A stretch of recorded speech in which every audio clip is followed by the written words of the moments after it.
Next up on the Cosmic News Network, First Contact with Joshua Pert. Good morning, Earthlings. Good. How you doing today? Good. How you doing today? Welcome to First Contact Radio. Welcome to First Contact Radio. To talk about all these things we're talking about is because in life, everything is energy. Every single thing that's out there. Yo, it's First Contact with Joshua Poet. He's the man on the mic, just in case you didn't know it. Covering news from all around the globe, from the weather and space to UFOs. He'll talk politics and make you open your eyes. Conspiracy theories and government lies. They'll dig it all up and try to find the proof. Cause it's time to demand the truth. It's time. First Contact Radio. We have time to demand the truth. It's time. First Contact Radio. We It's have time arrived. to demand the truth. It's time. First Contact Radio. It's time to demand First the Contact truth. Radio. We have arrived. First Contact Radio. Good morning, Earthlings. How you doing today? Welcome back. Hope you're doing well. Hope you had a great weekend. Let's get into things for today. Today is the 26th of May. We have a sun sign in Gemini, a moon sign in Taurus. So we know what those are all about. Gemini is an air sign. Taurus is an earth sign. Air represents words and actions. Earth, Taurus represents physical things, the things that we create from the fire, the water, and the air that come down together, those elements to create the earth, the form of things. So today we have these two things working. Just think of how words and the things that we create, the form, the physical things in the world, interact with each other on a daily basis. In this case, we have those words and actions coming from the conscious mind, things we think about, things that are right there consciously. And then, of course, we have underneath it the earth.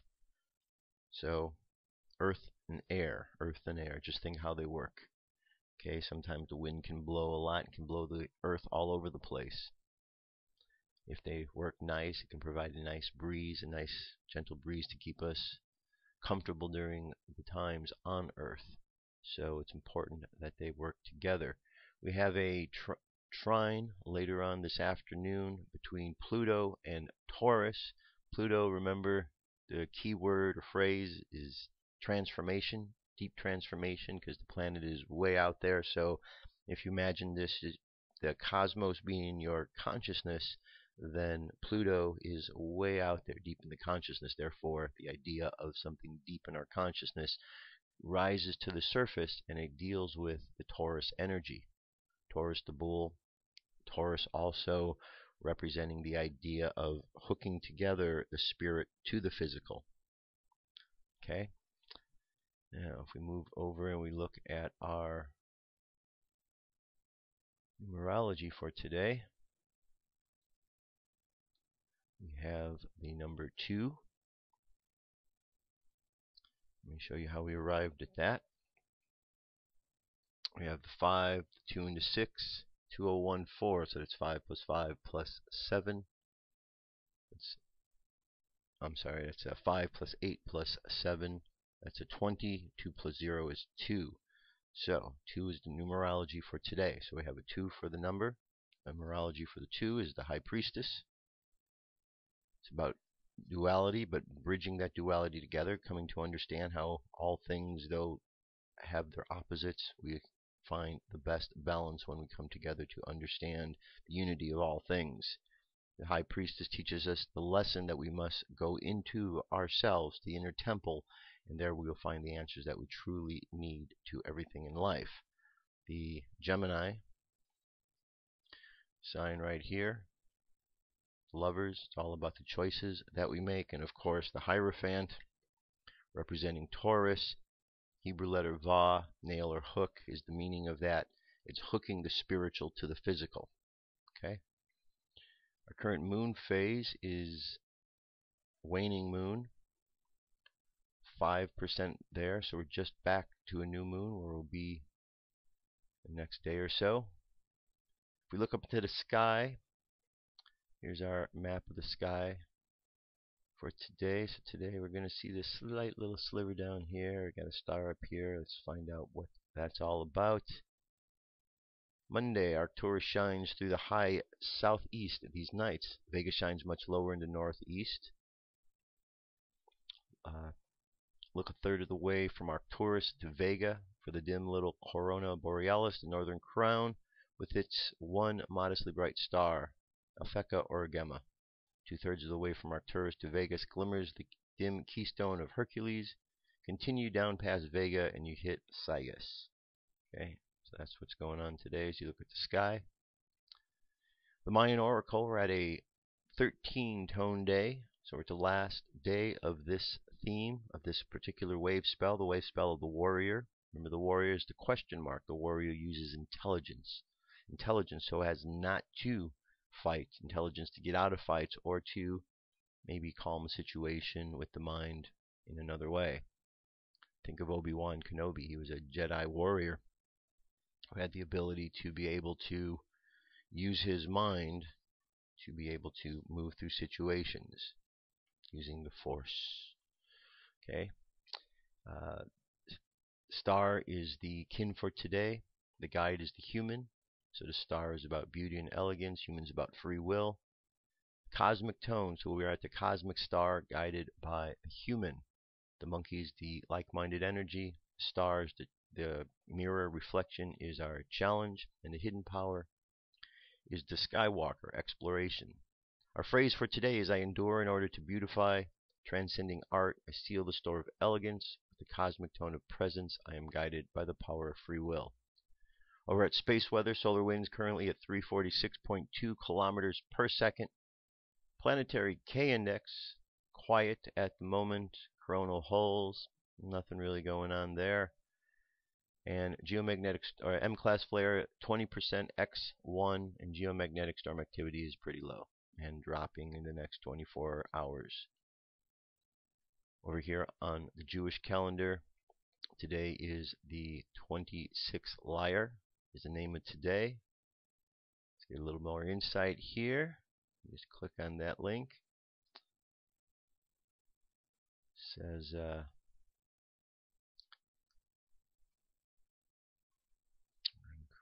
cruise on down this way. Okay. It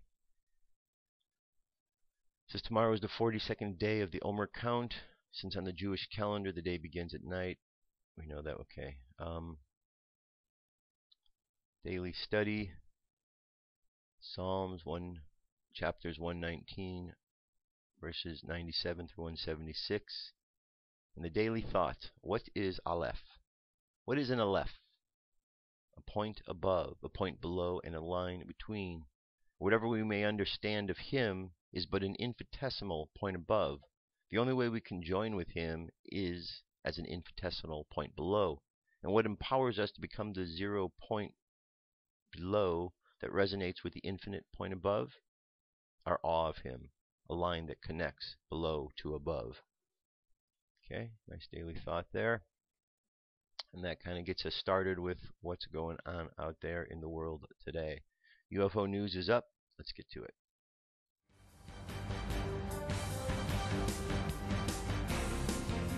This is the UFO News with Joshua Poet. All right, Dirk. Thank you very much. First story comes to us from Melbourne, Australia. Here's what we have is a 2-minute 42-second compilation. It's the latest UFO sightings and videos recorded in the sky above Melbourne. And as you could see, we have night vision scope going on here. Here we got one zipping across from bottom to top.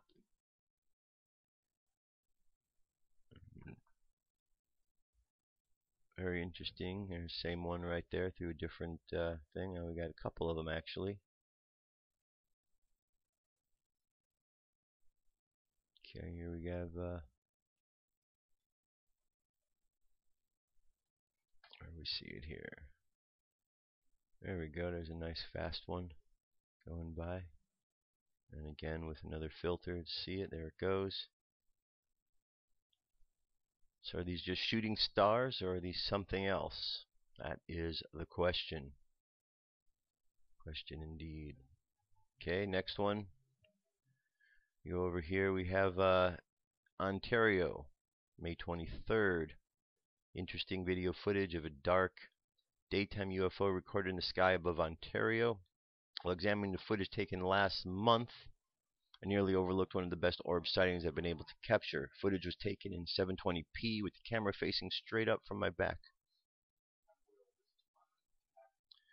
This is the daylight footage of an unknown object in altitude I estimate to be 3,000 to 4,000 feet. The object stops and retraces its approximate original flight before moving on. So we have a 4-minute and 39-second video. There's our object in question.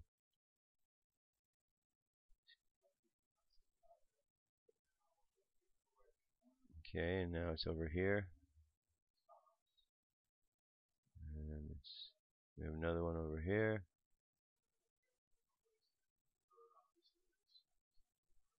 Okay, so there we go, right there. Okay, so watch the video, check it out, see what you think. That was over Ontario. Here we have a NASA footage. Shows us a triangle UFO. You see the triangle right down here? Okay, this photo comes directly from the Gateway to Astronaut Photography of Earth, a government website operated by NASA at the Earth Sciences and Image Analysis Department at the Lyndon B. Johnson Space Center. They are responsible for training the astronauts in Earth's observations, cataloging and archiving the photographs that astronauts take from space using handheld cameras and more. The home page, as you can see, has a .gov URL. It's very interesting that they would allow a photo like this one to be put up on the website. Okay, so seems to be, because we keep seeing pictures that are released from time to time from government agencies, that there is some sort of attempt at wanting to have some disclosure. It says, please keep in mind that UFO stands for unidentified flying object. We're not claiming that this particular UFO is extraterrestrial in origin. Dozens of NASA astronauts have shared their opinion on UFOs, from Dr. Brian Leary to Dr. Edgar Mitchell.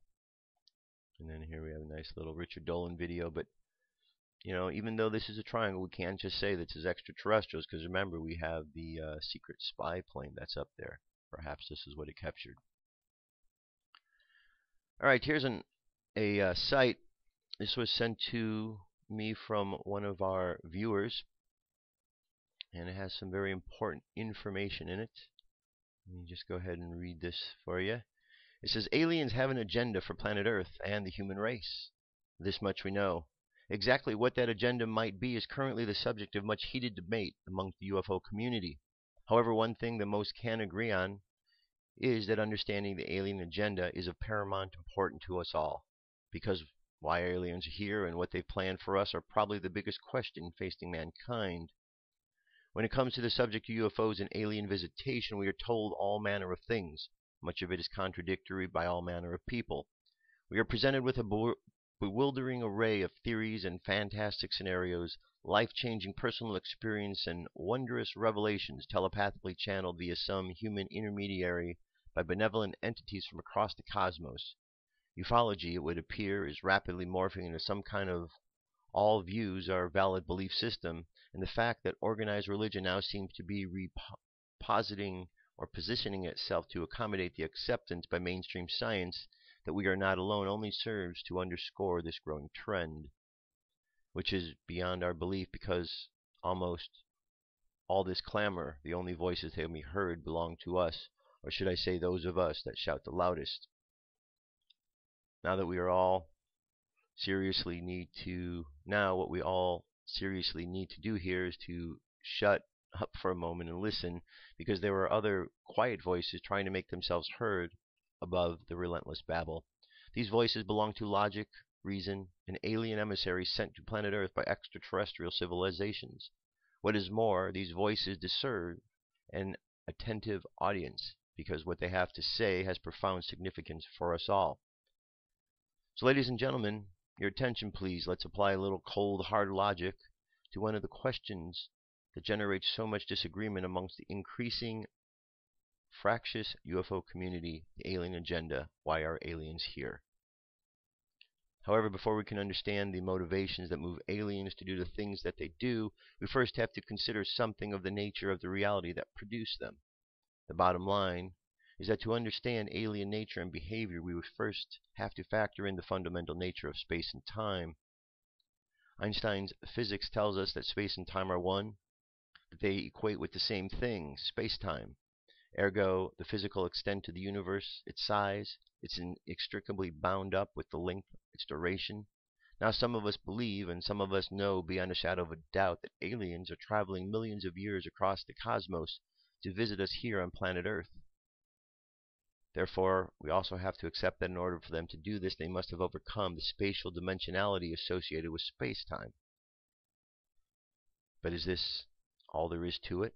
What about space-time's equally integral temporal dimensionality? Do we leave this out of the equation altogether? Why would we do this? To preserve a cozy little worldview that precludes the existence of extraterrestrial civilizations? No. We must delude ourselves no longer and accept as a fact something that has been staring us in the face for several decades. Aliens can travel through time. And this, my friends, is why they are here. Time travel is essentially feasible.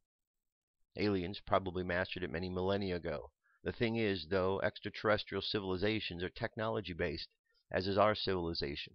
Their technology might be light years ahead of what we possess, but we are still a technological race. And aliens fully understand that one day we will find a way to conquer both space and time. So why, I hear you ask, should the prospect of acquisition of time travel technology so greatly disturb our visitors from across the cosmos? What we need to bear in mind is that they have, according to the evidence, been around a long time. They have been observing us for thousands of years, and they have witnessed the terrible things we do to each other. They have seen our wars. They have seen our total disregard for the well-being of our fellow man, and they have watched as we let our own children starve to death. They have seen all of this, so quite rightly, they fear us. Now, at the moment, we couldn't threaten ET in any way, shape, or form, but what will happen once we acquire the technology that will allow us to tear apart the fabric of space-time? What will happen when we have the ability to jump backwards to a point in ET's distant past when our technology would suddenly become more advanced than his? Would we then be in a position to destroy him completely? Furthermore, we could visit such devastation on any alien race regardless of how far ahead they are of us right now technologically. To aliens, we are the boogeyman in the closet, the potential nemesis. They have good reason to fear us. At this point, we need to broaden our perspective a little and ask another pertinent question. How does the possession of time travel technology affect the relationship between the alien races that possess it? Let's imagine an unlikely scenario that will allow us to explore this question and by applying a modicum of logic arrive at a relevant answer. Let's imagine what would ensue should two alien races decide to go to war with each other. The first thing we need to determine is, would these antagonists attack each other in the here and the now, in the present? Logic dictates that they wouldn't. They would each exploit their ability to travel through time and try again to gain advantage over one another. And so the disaster would unfold. We would witness two alien races leapfrogging each other backwards through time in an attempt to gain significant advantage, to totally annihilate one another. There are only two possible outcomes in this scenario. Either one wins and wipes out the other, which would then lead to the victor being attacked by an alliance of neutral alien races seeking to ensure that the aggressor cannot ever do the same to them, or both protagonists manage to completely erase each other from the cosmological timeline altogether. Please note there are no winners either way. Consequently, there are inescapable conclusions that can be drawn here. Alien races do not engage in the madness of war. For them, peace is the universal imperative, and our extraterrestrial visitors want us to adapt that universal imperative. This is why they are here, and this is why they are trying to communicate to us. What's more, we have evidence that this indeed is the case. In the early hours of March 16, 1967, a UFO appeared over Maelstrom Air Force Base in Montana, USA, and completely disabled the flight of 10 Minuteman intercontinental ballistic missiles carrying nuclear warheads. The main witness to this event was Captain Robert Sellis, USAF retired, who was at the time of the incident Deputy Combat Missile Commander in charge of the affected weapon system. He and other reliable witnesses also report that 10 more missiles, at another facility were also taken down by a UFO that same night. And this isn't an isolated event. Author Robert Hastings' book, UFO and Nukes, Extraordinary Encounters at Nuclear Weapon Sites, catalogs dozens of related incidents that have occurred over the last 6 decades. And then we have the Ariel Elementary School encounter. This took place in Rua in Zimbabwe on September 16, 1994. Here we have no fewer than 62 witnesses, all of them children between the ages of 5 and 11, that attended the school. They all tell the same remarkably consistent story. During a break in lessons, they were outside playing in the sunshine. A flying saucer landed beside the play area, and 2 small aliens with huge almond-shaped eyes emerged from the craft. These extraterrestrial visitors then communicated a terrible message to the youngsters. They implanted a terrifying vision of a future world consumed by fire directly into their young minds. All the children described the aliens communicating with their eyes. This telepathically implanted message appears to warn of an impending nuclear holocaust, and I say impending because I am supposing that the warning described events that will unfold within the lifetimes of these children, and the oldest of them will now be in their early 30s. So yes, folks, we are running out of time. So let's just pause for a moment here and evaluate what we have so far. Aliens have achieved a level of technological advancement that includes the mastery of time travel, which precludes them from ever going to war with one another.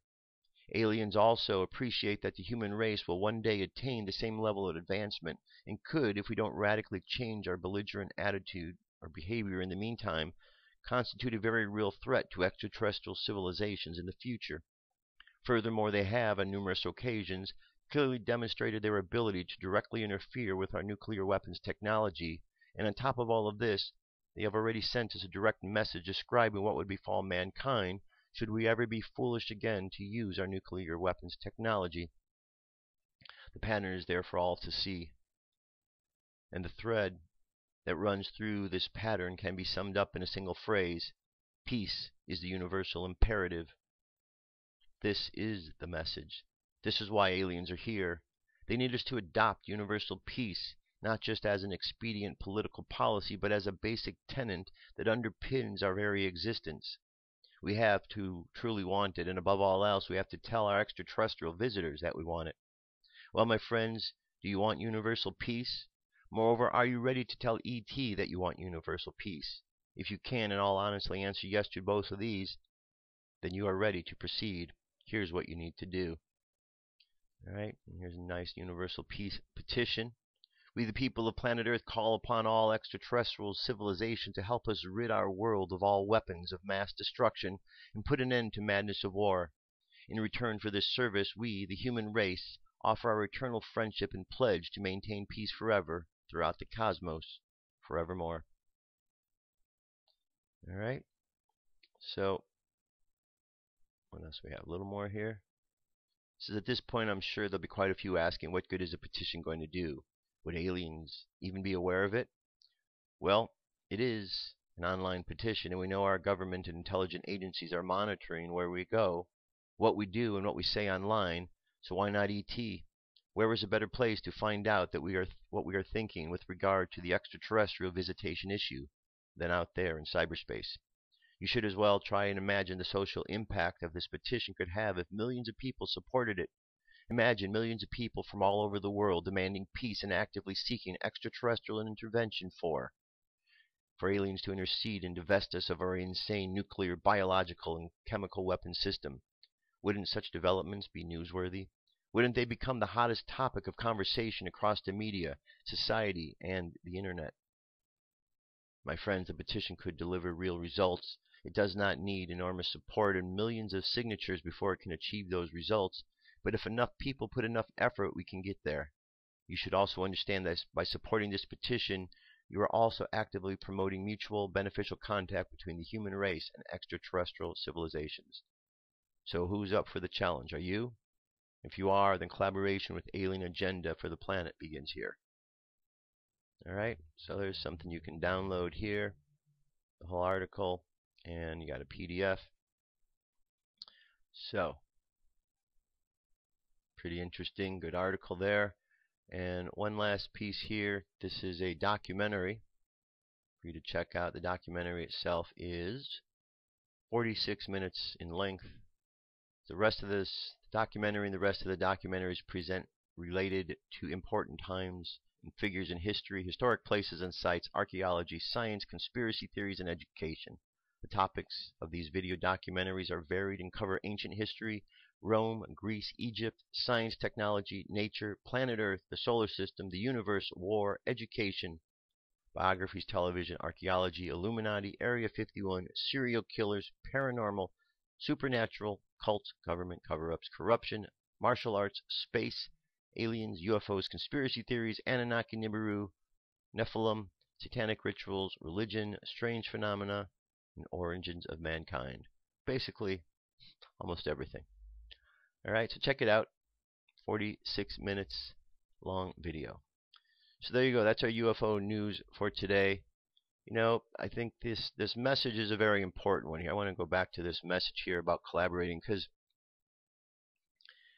imagine stepping outside of ourselves and looking at planet Earth, what we would see. We would see a very primitive, warlike culture. That's pretty much what we've become. We are so fearful of each other that we are arming each other. We're fighting against each other. And we've been doing this for such a long period of time. Whether we were fighting and killing each other with sticks and stones or guns or nuclear weapons, we've been killing on this planet for a long, long time. And now imagine looking down upon that. You're one of the extraterrestrial races there. How would you go about helping that civilization, knowing that if you land, the good possibility is that you're going to be attacked? Imagine if that was your mission, to go down and help that planet. How would you actually go about doing that? And imagine the feelings and the love you would have to have, or the commitment to your job to go forward despite all of that potential hatred, to be able to go and help that race. And that's what we're dealing with here.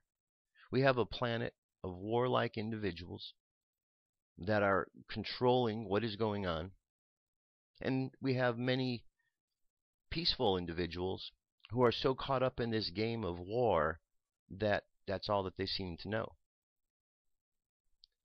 It's a tough situation, just something that we all need to figure out. But the only best solution is peace. You know, I hear people say, oh, the aliens, what's wrong with them? Do they not know how to attack us? How come they haven't attacked us yet? Well, there's your answer. If they haven't attacked us yet, they're not here to attack us. Okay? That's the lie, is that they're going to attack. But if you're going to attack, one of the things you do is the element of surprise. Guess what? We see them. We've seen them for a while. There is no element of surprise. So why would you, if you were going to attack somebody, allow yourself to be seen and allow them to gain up technology so that they could fight against you? That doesn't make any sense. Not at all.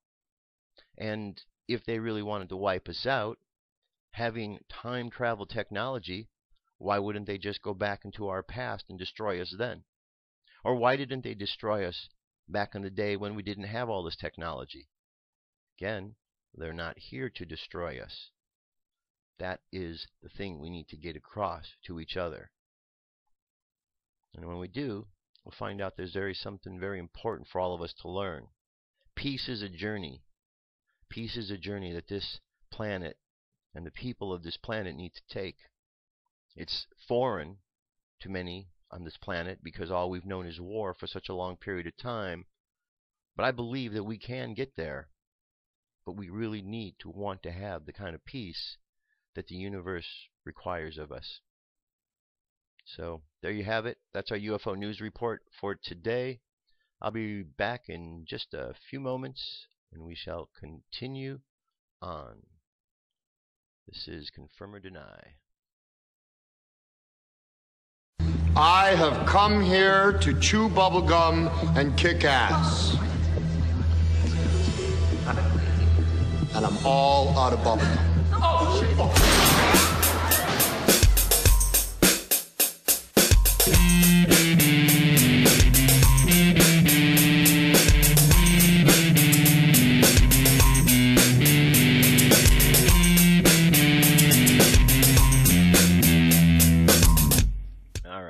let's continue on. So today's Memorial Day here in America. And Memorial Day has a lot of mixed feelings and emotions that go with it. Because on one hand, it's about honoring those and remembering those who have gone out and have fought and died for the freedoms of this country. On the other hand, those freedoms that we are told that we have come because war has occurred. And many of these soldiers that have died have been asked to do some really horrendous things. So it's hard to glorify the soldiers for the horrendous things they've done and were asked to do, but at the same time, having compassion for those who died and did go out there to make a sacrifice is something that we also are looking at as well. So the question is, what do we learn from Memorial Day? Are we just going to keep going from Memorial Day to Memorial Day and just honoring the dead and then just keep going and fighting another war? Because none of that makes any sense. You know, soldiers these days are really finding out more about the lies and the corruptions. They're getting angry about what's going on out there because soldiers are out guarding poppy fields so that drug cultures can continue, and they're guarding tyrants, and they're killing innocent people. And they've been doing this for a long while, but with the more corruptions in the world, these things continue to happen. With the drones that are going on, it's becoming like a video game. And I kind of feel bad in some case for the soldiers who are caught up in this because maybe they don't know what they're doing. But at the same time, it's also hard to feel bad because they all signed up for the program. And in this day and age, with the internet and the technology available to us and the information out there, nobody should be going in blind to any situation. Everybody should know by now that we have a corrupted government system here in the United States of America. And if you don't know that, then you're not paying attention. Everything about what's going on in this government system is corrupt. The whole group of them. There's not one that I can know that's worthy of any sort of leadership qualities. And yet those are the individuals that we put before us. When we stop doing that, we might be better off. But that's the challenge, because the system is so rigged that really can't get into the system. So the way we have to do it is we have to work our way around the system. We have to find another way. And the way is to use our minds. Go to the spirit and find a way to bring that peace into the situation, into life. Because if we do that, we're going to be better off. Otherwise, if we just keep standing at the mercy of these warmongers that are running our governments, we're just going to kill ourselves. We're going to destroy who we are and what we're about. Because one administration after the other seems to care less and less about this country. If one really takes the time to look past the birther issue and the word birther and really investigate what's going on with Obama and his background, you'll understand that this man does not love America. And once you understand that about him, then it makes total sense, everything he's doing. How he's tearing apart the country, why he's doing it, and so on and so forth. But too many Americans are afraid to look because they say they don't know what to do. How can we do anything about it? Well, knowledge is power, and simply by being aware of what's going on in the world, we can make a difference. Because if we don't do this, if we don't pay attention, then the next administration is going to come in and they're going to hate this country even more. And the next one's going to come in. Because it's a continual amount of hatred, and it grows from one administration to the next. And the lies become bigger, and the corruption becomes bigger. And that's not a good situation for peace. So, as we can see, something eventually is going to get to the point where we're going to hit that breaking point.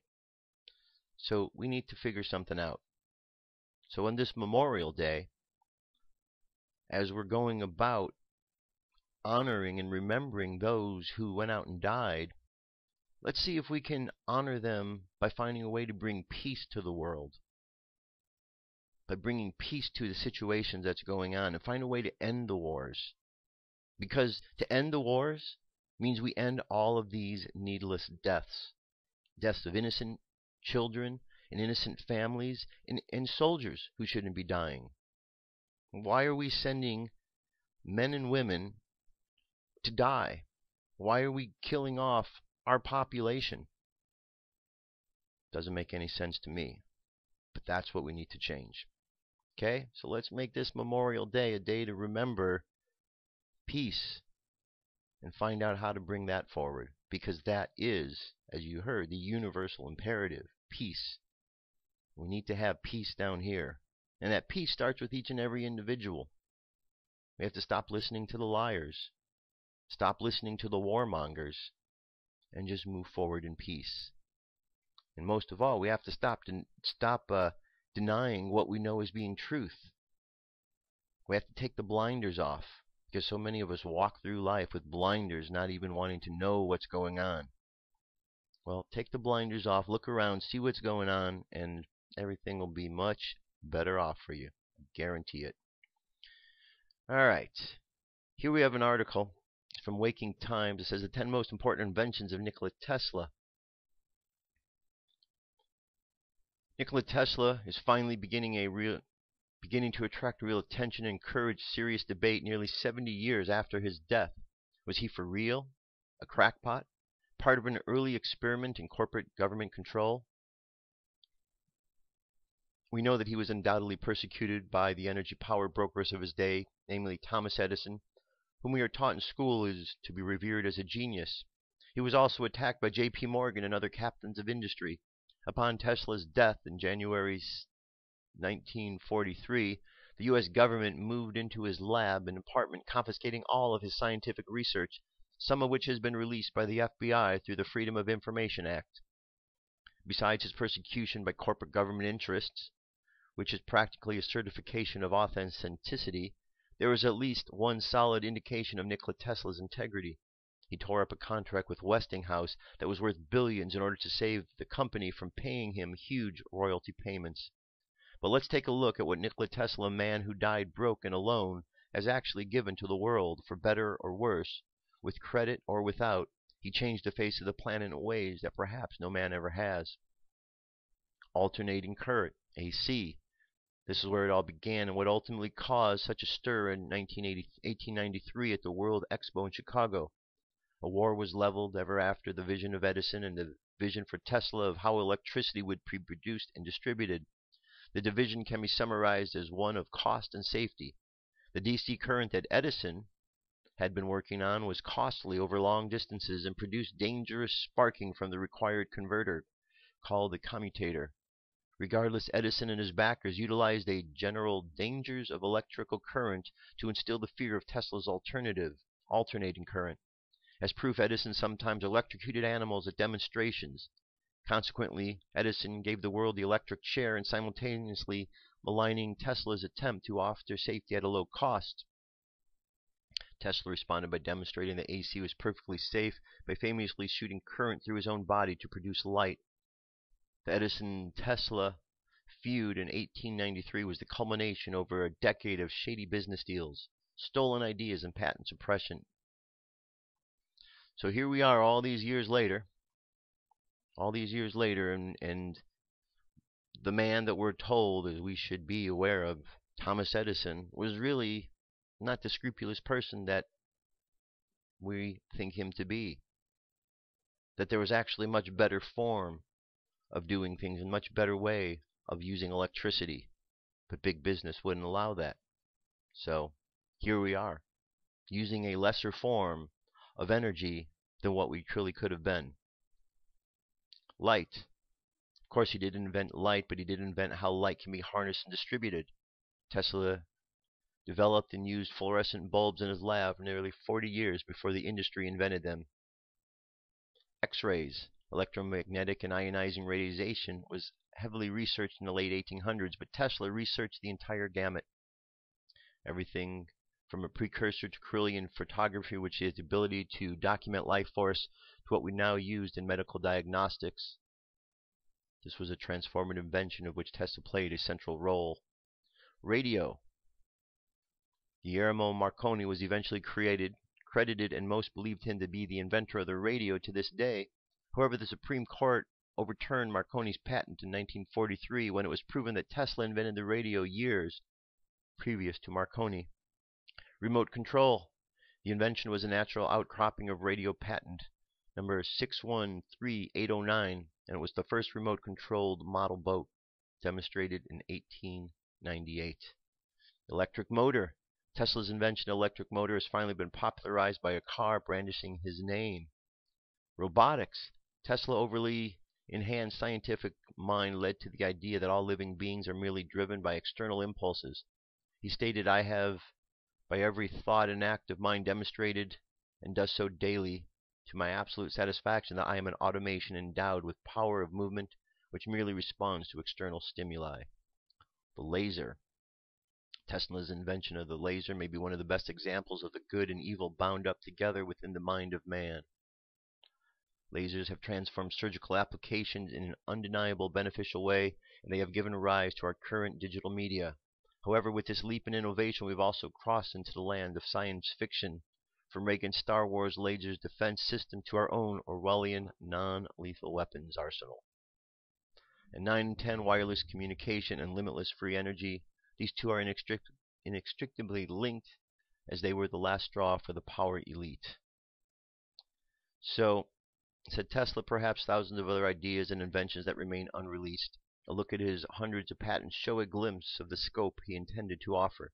If you feel that the additional technical and scientific research of Nikola Tesla should be revealed for public scrutiny and discussion, instead of suppressed by big industry and even our supposed institutions of higher education, join the world's call to tell power brokers everywhere that we are ready to occupy energy and learn about what our universe really has to offer. All right, we have a couple good videos here supporting all of this. But here's an example. We have a scientist. Look at all the wonderful things he brought that we hear about, and yet he's not fully given credit for all of these things. You know, or he had other inventors and big business steps in there and really kind of gets in the way. We need to really reevaluate our priorities on this planet, because war shouldn't be the priority. You know, over this weekend, you've probably heard about the shooting that took place in Santa Barbara area. This is what our culture breeds because of the warlike mentality that we have. And the confusion that's going on in the world is instantly you have an outcry that, oh, the NRA's at fault. Well, that's kind of silly to start blaming that. You know, we have to really look at the problem. The problem is we've got people out there who shouldn't be handling tools of killing each other. Sure, some guy went out and killed a number of people with this, and that's really sad and a horrible situation. But at the same day, probably 90% of other gun owners, or 99% of the other gun owners, didn't kill anybody. What are we supposed to do eventually if, because a car runs somebody over, outlaw cars? Or because people die because they drink too much alcohol, they outlaw alcohol? Or what about knives? When people get stabbed, are we going to outlaw knives? Or what about fighting? With sticks and stones, eliminate them? See, it's a catch-22 when we start eliminating all of these tools because they are simply tools. Some of them we don't need to have. I don't have a gun. I'll never have a gun. I don't think that it's necessary that anyone on the planet should have a gun. But we're at a point in time where we're past that discussion because guns are in the hands of the madmen. And the madmen have become the governments. And the governments are imposing their will upon the people. So if the people don't have some way to protect themselves, the evil individuals who happen to be in the governments that we're supposed to be trusting are simply going to use their guns and weapons on the very people who they are supposed to be protecting, and it's not going to be a good situation. So we need to really look at this situation, and we need to stop pointing our fingers in the wrong directions. We need to look at why people are doing things. We need to maybe consider the violence that we have in our society and remove it. Remove it from some of the things that are out there and the ways that we're teaching about violence. Maybe having the corrupt leaders around the world, maybe them imprisoned might help. Just throwing out some ideas there. Throwing them out. All right, where are we going to go here? I want to read this article here. Capturing America's Heart, Third Awakening. Some religious leaders say America is facing a spiritually dark time. At the root of America's problems, we really have a spiritual cancer that has been eating away at our nation. Bishop Harry Jackson, senior pastor of Hope Christian Church in Beltsville, Maryland, told CBN News. Retired General Jerry Boykin used to fight America's physical enemies overseas. Now he's working with the Family Research Council fighting spiritual foes. Boykin said, without a third great awakening, forces like those that took down the mighty empires of the past will also bring down the United States. We're going to wind up exactly like these other great empires, which not only lasted an average of only 200 years, but we are going to completely self-destruct, and you see the beginnings of that now.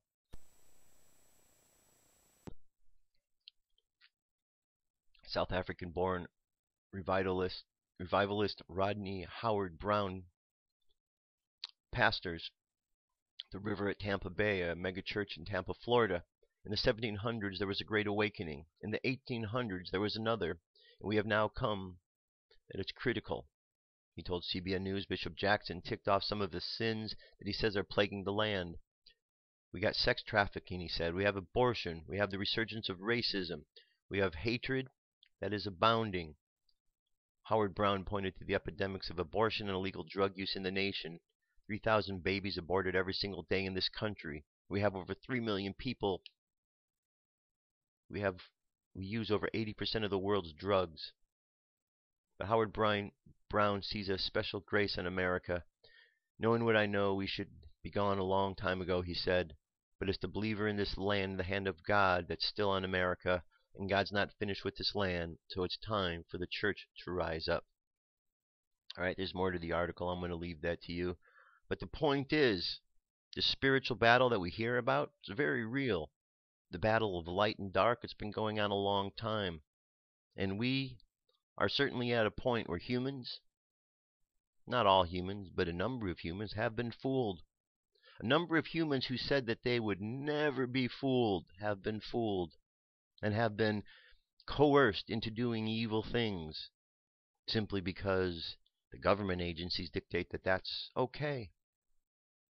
That's not right. We need to turn to God. We need to turn to that spiritualness within ourselves because it's the only thing that's going to save us. Remember, talk about the energy. Everything is energy. We have the fire, we have the water, we have the air, and we have the earth. These battles that are going on here are physical battles. Physical battles are only going to beget more physical battles. If we're going to try to stop things physically, it's fighting physical against physical. That's not going to get us anywhere. It hasn't gotten us anywhere. We need to go to the other levels. We need to go to the higher realities, and we need to affect ourselves from that point. We need to go to the mind and understand that the mind can control things. So when the mind thinks about peace, we can bring peace into the situation. We can bring love into the situation. Because aren't you tired of hearing about the daily killings? I am. Aren't you tired of hearing about the daily wars? I am. Aren't you tired of hearing about the lies that are continually told by the media, who are telling these lies probably because they're getting a big paycheck to do so? I'm tired of it. There's a whole lot of things. What I choose to do, and what we're doing on this show, is seeing these situations, being aware that they exist, but then taking ourselves to that other place. Considering the higher power, considering the spirit, because that's the only way we're going to rise above the situation to make our world better. Here's an article from In5D. Every cell in your body is infused with the collapse of a star. Living shoulder to shoulder on a small planet, zooming through an ever-expanding universe, it's easy to feel very, very small. But what we are actually is pretty incredible. We are dead stars looking back up at the sky. Dr. Michelle Thaler, astronomer and science communicator at NASA's Goddard Space Flight Center, says in a recent video posted by The Atlantic, every single cell in our bodies contains elements created in the burning center of the collapsing star, from the iron in our blood to the bit of calcium in our bones and the keratin in our hair. That's because in the very early days of the universe that followed the Big Bang, only the simplest elements existed, like hydrogen. The only thing in the universe that can make a bigger atom is a star, Thaler says. The entire periodic table Every element you ever heard of was processed inside the body of a star, and the star then unraveled or exploded, and here we are. Okay? And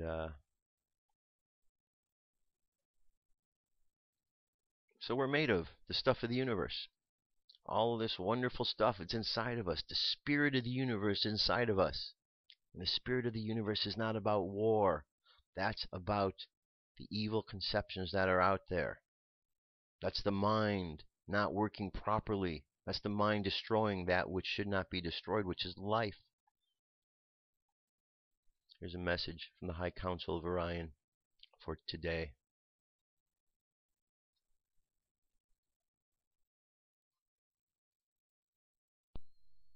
What are you seeking to embody? Channeled Ascension message from the High Council of Orion. May 25, 2014. Channeled by Holly Hawkins Marwood. Transcribed by Paul Marwood. The Council. Greetings, dear ones. We are the High Council of Orion. What is it that you are seeking to embody? We specifically use these words of seeking to embody, rather than what it is that you desire, because, in your world at this time, desiring tends to be more about the things in your world. You desire a better job, a better boss, a different partner, a more loving experience, more money, less stress, happier children, whatever it might be.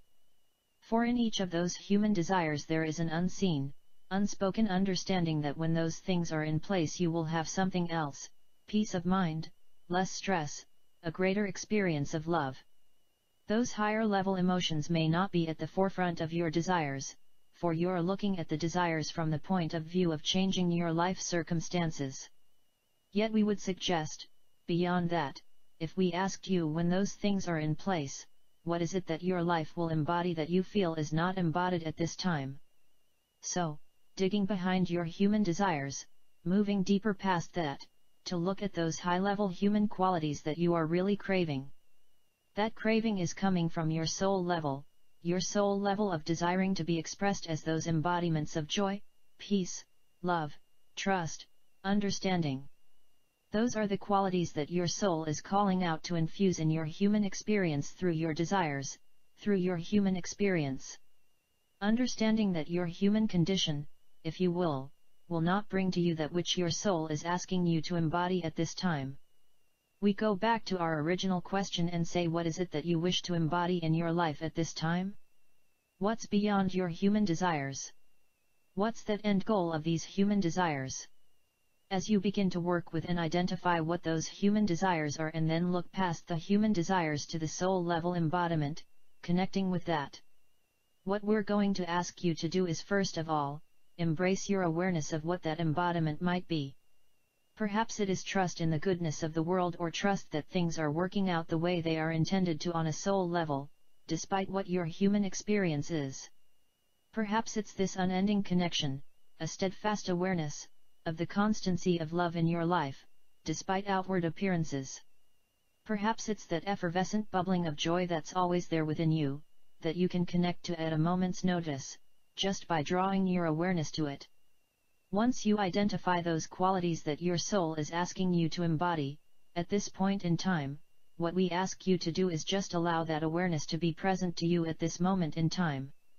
Instead of reaching out and struggling to hope to, in one moment in time, capture joy for a fleeting moment, trust for a fleeting moment, love for a fleeting moment. What if you just feel your way into the awareness of the embodiment of each and every one of those qualities that your soul is desiring for you to embody right now? What if you draw your awareness to the essence of love that always exists at the soul level, not looking for evidence of it in the world around you? What if you decide to trust in the flow of nature and the universe in a way that defies your human experience? Even when your mind begins to argue with you because it has a very large pile of the evidence to the contrary, you steadfastly hold the idea of choosing to trust, knowing that it's there despite the evidence in your human existence.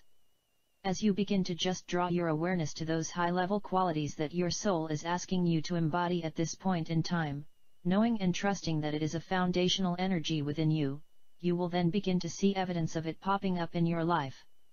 Is this going to happen all at once, and all those human experiences that you are wishing would just disappear in a moment, are they can be gone instantaneously?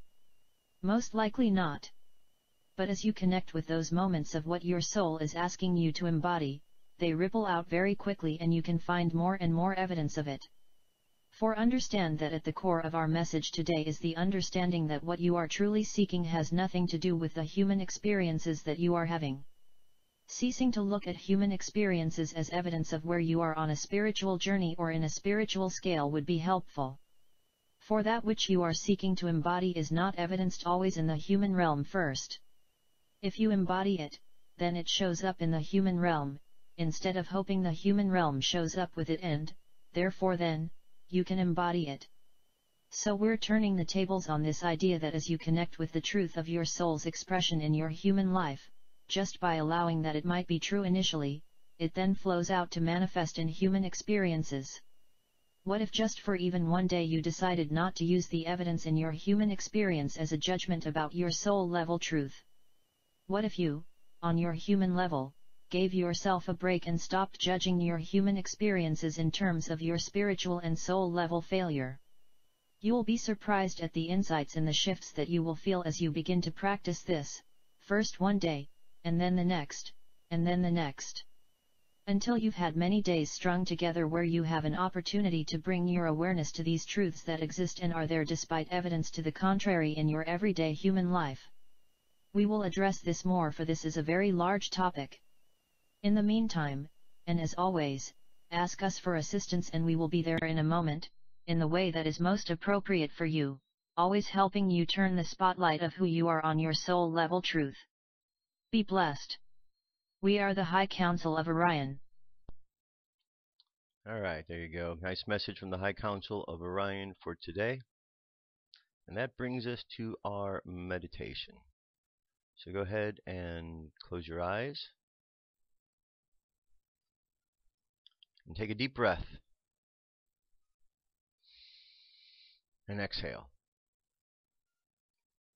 Go ahead and take another deep breath. Exhale again. Now, imagine that you are walking down a path. And as you walk down this path, you see all sorts of chaos on the right and on the left. And as you see this chaos, it's kind of upsetting, because all that you want to have is peace. And so you walk down the path and you imagine the chaos on the right and the left ending. You imagine peace. And as you continue walking, just imagine peace happening on the right and the left. This peace begins to occur. And as this peace begins to occur, and the fighting and the chaos ends, you find that the world becomes brighter. The world becomes lighter. You find that people that you meet along the path are much calmer, because there is not war happening all around them. And as people are more peaceful, they are more creative. And we find that all the places that have been destroyed through warlike situations are able to be built up because of our imagination and our use of our creativity.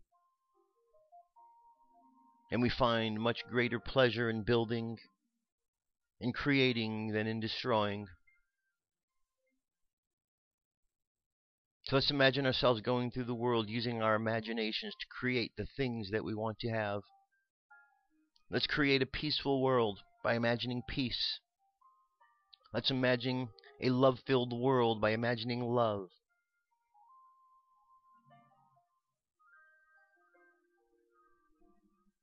Sometimes we delude ourselves thinking it's more complicated than that, but it isn't. Jesus said we must be like a child to enter the kingdom of heaven. Well, there's nothing complicated that is going on at that point except just to express the innocence of a child. So imagine yourself in that mindset of the innocence of a small child. but with the wisdom of the adult that you have grown to be. And imagine these two coming together and what wondrous things are able to be created between this wisdom and this innocence. Let's imagine the world, the globe, and let's imagine the word love superimposed over it. And then let's imagine the word peace also. Peace and love. And let's just see the world living in the state of harmony. Let's just imagine all those who are out there creating war. Let's just imagine them dropping their weapons and suddenly find themselves in a state of confusion because they don't know how to be peaceful. So we send to them love and light so that they can fill that void of darkness within them with the positive energies that they need to be peaceful and loving.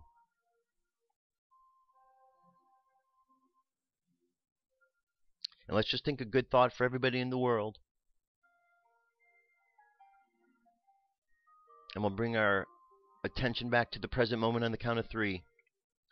3, coming back to the present moment filled with confidence. 2, coming back to the present moment filled with faith.